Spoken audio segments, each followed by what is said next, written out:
अस्सलाम वालेकुम भाईजान, क्या हाल है? तबीयत से ठीक है? करम अल्लाह जी। हाँ जी, की ना है ਤੁਹਾਡਾ भाईजान? गोल मोहम्मद जोगी। गोल मोहम्मद जोगी। हाँ जी।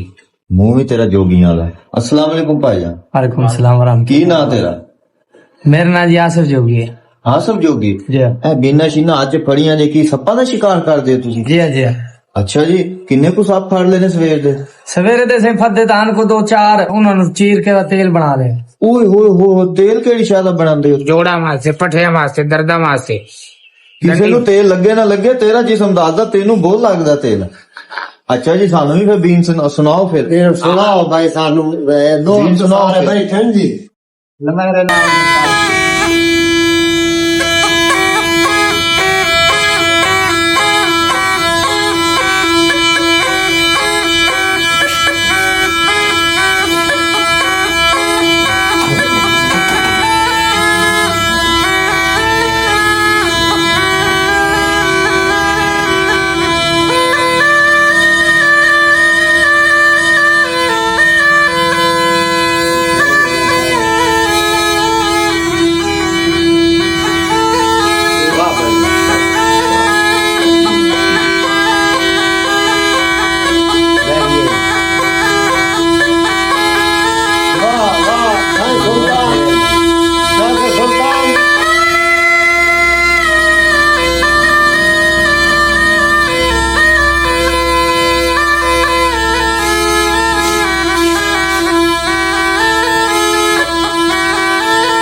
ਬੈਠਾ ਜੀ, ਤੁਸੀਂ ਲਾਈਵ ਦੇ ਸਕਦੇ ਹੋ।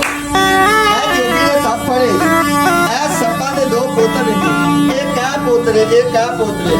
ਇਹ ਵੱਡਾ ਪਿਓ ਹੈ ਜੀ ਸੱਪਾਂ ਦਾ। ਇਹ ਸੱਪਾਂ ਨੰਗਾ ਦਾ ਪੁਰਾਣਾ 100 ਸਾਲ ਦੀ ਮੁੱਢੀ ਹੈ ਜੀ। ਇਹ ਜੋਗੀ ਨੇ ਸੱਪ ਫੜ ਲਿਆ ਜੀ, ਤੁਸੀਂ ਲਾਈਵ ਦੇਖ ਸਕਦੇ ਹੋ। ਇਹ ਸੱਪ ਇਹ ਦੁੱਧ ਪੀ ਕੇ ਸੁੱਤਾ ਪਿਆ, ਕਿਸੇ ਦੇ ਟੋਕਰਾ ਖਾਲੀ ਕਰਕੇ ਆਇਆ। ਇਹ ਜੀ ਸੱਪ ਨੱਚ ਰਿਹਾ, ਇਹ ਫੁੱਲ ਵਧੀਆ ਪਿਆ।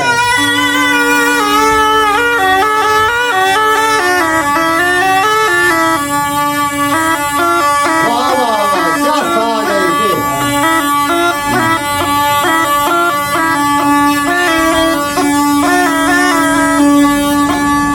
ਇਹ ਸੱਪ ਨੂੰ ਡੰਡਕਾ ਮਾਰੋ ਜੀ। ਇਹ ਸੱਪ ਕਿਉਂ ਨਹੀਂ ਉੱਠਦਾ ਪਿਆ? ਇਹ ਨਾ ਦੱਸਦਾ ਜਾਂਦਾ ਜੀ ਵੱਡਾ।